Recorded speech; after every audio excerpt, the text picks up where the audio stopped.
Get some water in here, I'm thirsty. A few moments later. Hey you, welcome back. So for today's video, I'm gonna be doing a talk through on all the steps involved in completing a makeup look. I'm gonna be going through different products, different types of products, how to use them, the different variations of them, so that you can more or less know step by step what you should use or what you can use once you get to, let's say for example, the foundation phase, the concealer phase, the contour phase, things like that. That way you're not just like, okay, I know I need to put this on, but where do I get it? How do I put it on? Should I even use this product? I'm going to be answering all those questions for you here, going step by step. And if there's anything that I miss, please feel free to write it in the comments. Let me know. Also, maybe like the video. It's free. Let's get started. So we're going to start off with skin. You don't need much for your skin.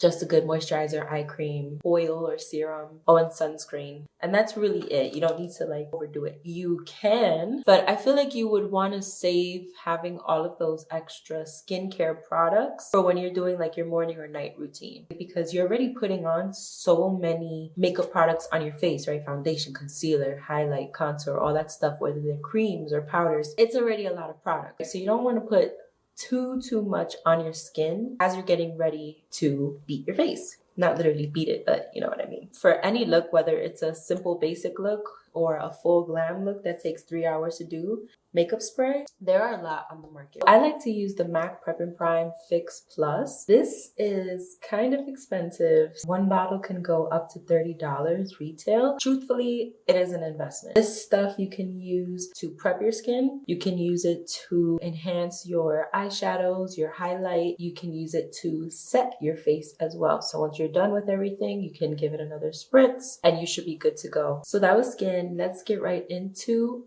primer. The type of primer that you use is totally up to you. It depends on the kind of skin that you have, the kind of look that you want to achieve. Also, if you even want to wear primer at all, some people will say no, they don't need it. Some people live by it. They can't even imagine doing a makeup look without any primer. I have 3 different kinds here. One from the drugstore. This is the Maybelline Baby Skin Instant Pore Eraser. This definitely gets the job done. As with any product, you want to make sure you tap it in as much as possible so that way it can kind of fill in your pores. This is why it's very important to cleanse your skin as often as possible. All the stuff that you see on your face, the blackheads, the pimples and all that, that's just your pores full of junk. Anyway, I'm not an esthetician. I actually prefer the NYX Angel Veil much more. I don't know if they even sell that stuff anymore, but it was literally angelic. It was heaven sent, that primer, and it was definitely less than $20. So that's my drugstore version. And then recently I actually got a hold of some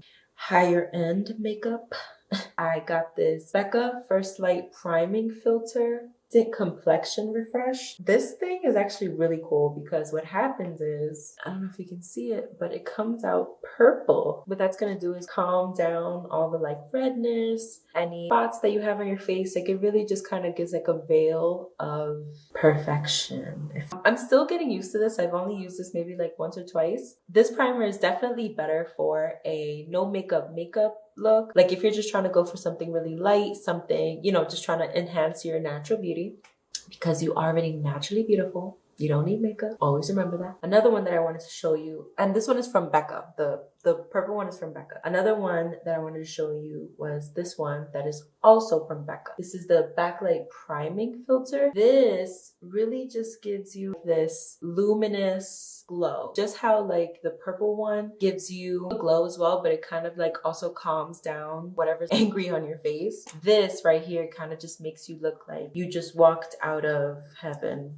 So I'm actually going to show you both primers. I'm going to do it on both sides of my face. So for the left side, I'm going to use this one, and for the right side, I'm going to use this one. So this is the First Light Priming Filter, and this is the Backlight Priming Filter. Just take a dot of that, put it on the finger. Yeah, as you can see, it comes out purple. Like you see, I have darkness here. Just right away, look at the difference. So this is the side with the purple primer, and this is the side without. And now we're gonna try the Backlight Priming Filter on this. Pop that there. You can use as much or as little as you like. Just gonna take this excess. Here we go. And I like to focus my primer mostly here and sometimes the forehead. On this side, it looks much more lifted. It looks super glowy and super bright. It looks like I've even put on some concealer on this eye. Took away the darkness under my eye. But I'm actually going to put some on this side. Now that I blended out that primer on my face, you can see like there's just a really, really nice glow. It kind of looks like I'm wearing a bit of foundation. But next we're going to move on to foundation. I have a drugstore version that is my favorite. This is my go-to. This is the Maybelline Fit Me in Classic Ivory. And this is the Estee Lauder Double Wear Stay in Place makeup. This is supposed to last all day long. And truthfully, it does. It really, really does. Especially if you set it right and you use a really good setting spray. This right here. So about the foundation types. There's creams, there's liquids, and then there's powders. My preference is liquid. Powder makeup is really good when you just want to do something really fast, or if you want to use it to set your liquid or cream foundation. I've never used cream, so I can't really speak on it, but I know that it's something that definitely requires a lot of blending and can possibly give you a more polished look. I don't have a lot of experience with cream foundations, so I'm not going to speak on that. You want to first learn about your undertone. You can kind of see like the yellow in this one a little bit, and then if it were like a cooler tone, it would be more pinky. And this brand has a lot of shades, so there's no doubt that you'll find the one that you want. Estee Lauder specifically also has a lot of shades, like a lot. I would say maybe about 100. I'm lying, but there are definitely a lot of choices with this foundation. Makeup brands have become more aware of the fact that shades are necessary when it comes to foundation. They're definitely more inclusive now, especially Fenty. I think Fenty has like 54 shades, or probably more than that. I'm not really sure. It's definitely a good idea to take your time in trying to find the right kind of foundation for yourself, because if your foundation is off, then everything else you do doesn't even matter. Sometimes you can get away with it if you're someone who is more seasoned and you're able to kind of like manipulate the colors on your face with your concealers and your bronzer or contour or whatever. The best thing to do is just make sure that you have the right foundation. If you go to an Ulta or a Sephora, they'll be able to color match you in whichever brands that will probably be more fitting for you in terms of like affordability, your skin type, things like that. So those are just the things to take into consideration when it comes to foundation. You have your different choices, drugstore and high-end. Whichever one is what you can afford is what you should use. You don't necessarily need to buy high-end makeup to have like a great final result. It's all about how good your skin is, and it's all about the technique that you use when you're applying makeup. We're actually going to apply some now. I'm going to use a foundation brush that I purchased from the Allure collection. I'll just say really quickly, this brand is like one of the best brands out there. So what I'm going to do is I'm going to use my higher end makeup for this. So there are a few ways that you can apply your foundation. You can use a flathead brush like this, a dense flathead brush. You can use a sponge. This one is a little dirty, so don't mind it. You can use your hands, like whatever makes the most sense for you, you do that. I've been seeing people use jade rollers to even apply their makeup. It's really your preference, however you want to apply your foundation. I'm going to do a side-by-side comparison. I'm going to use the brush on this side, and then I'm going to use the sponge on this side. For the brush side, basically what I do with this is I just put a little bit on my fingers. I just want to start with kind of dotting this everywhere. This foundation is medium coverage, meaning it will even out most of your skin, but you'll still see some imperfections showing through. So that's what medium coverage is. And when someone says it's buildable, that means that you can put another layer on top of that and make it more full coverage. Here I'm using the brush on the right side. And the best thing to do when it comes to a flathead is not to streak it down. Pull your skin with the brush. You kind of want to do small strokes and tap it into your skin.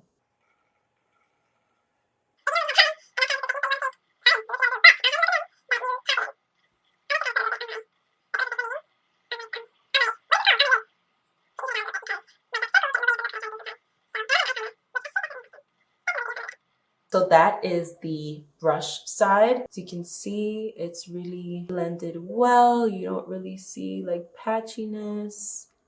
This brush is actually really amazing for that. Now we're going to use a sponge. I'm just going to wet it with some setting spray, with some of this spray. Not too much. I just want to get it a little damp. It's a lot less damp than I would like for it to be. But with this sponge specifically, since it's also from the Allure collection, it's probably better to use it dry just because when you wet it, it's so repellent of the makeup, it kind of breaks up on your skin a little bit. Because this sponge does not hold any product at all.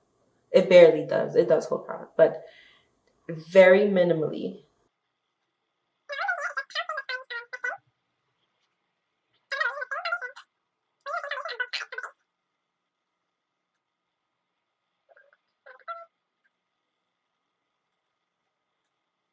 Do you see the difference between the brush and the sponge? I mean, the brush and the sponge. On this side, I feel like the skin it looks much more lifted. There's even like a slight contour.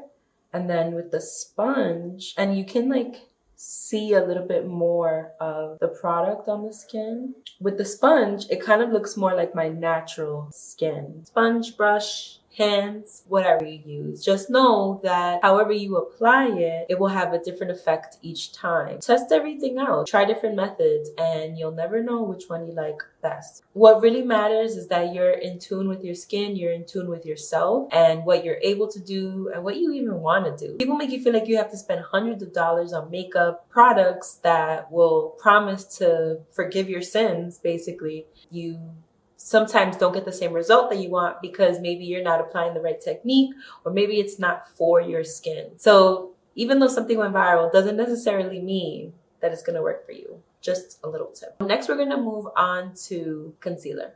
So I love concealer and I think that if you use it properly, it'll really give you the look that you desire. There are lots of different types of concealers that you can buy. Of course, there's the drugstore and the high end. We all know that already, but there are different applicators. So we have one of these wand concealers with a doe foot applicator. This is the Maybelline Fit Me concealer. Then we have the tube of concealer. This is in the color Porcelain, a very soft and flexible brush at the end. It makes spreading the products really easy. And then you have something like this. This is the Maybelline Instant Age Rewind Eraser. Honestly, the best concealer I have ever used. I have mostly only used drugstore concealers. I haven't really used like a high-end one. These are all drugstore concealers. If you have a high-end one that you really recommend, put it in the comments so you can help other people out. But apparently the NARS Creamy Concealer is a really, really good high-end concealer. So if you want to be bougie, you can get that one.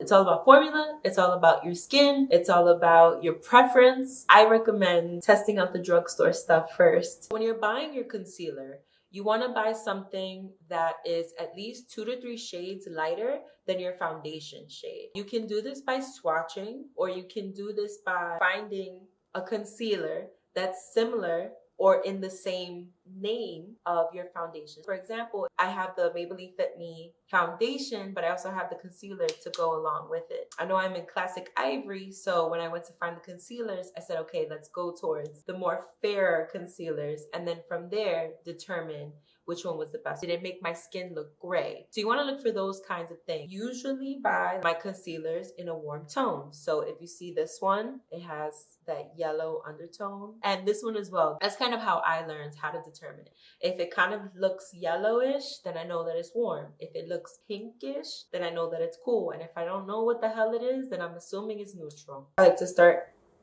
in the inner corner, go down the nose a bit, and then get some up here and kind of bring it up here. The trend now is not to do this. People will say, hell no, don't do this anymore. But I personally do it for myself so that way I know where to keep my contour. This is how I'm mapping it out. So that way I don't get my contour all the way down here when it should be up here. You also want to highlight the other high points of your face, which is your forehead, your nose, your chin, and also the Cupid's bow. But just remember, however you apply it is how it's going to look. And we're going to go down the nose. Try to keep that straight. And then just a little bit on the Cupid's bow and on the chin. I'm going to use my other concealers at the same time so you can see what I was talking about. This one I'm going to save for when I do my brows. But this one I add here. Do you see how much lighter it is? than the first concealer I applied. I added here to add that extra brightness. Usually I like to use a brush to blend this out, and in this instance I will.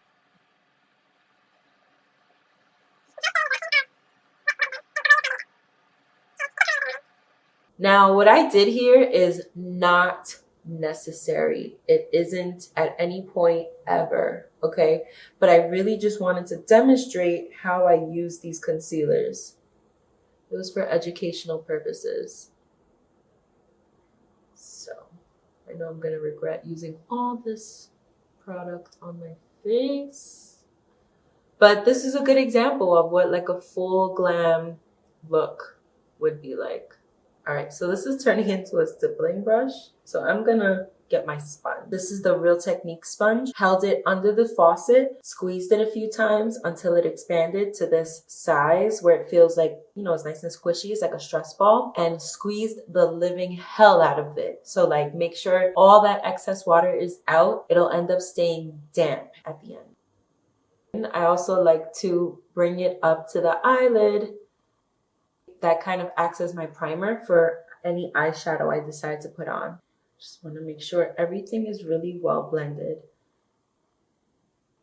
That means tapping it out until you can't really see like any harsh lines. This Real Technique sponge is actually really good. This is the first time I'm using this. Ended up coming with 2 sponges. So listen, I learned the hard way. You need to have more than 1 sponge, minimum 2, but like get as many sponges as you can. Washing brushes and sponges takes a lot of time, especially if you don't have the right tools.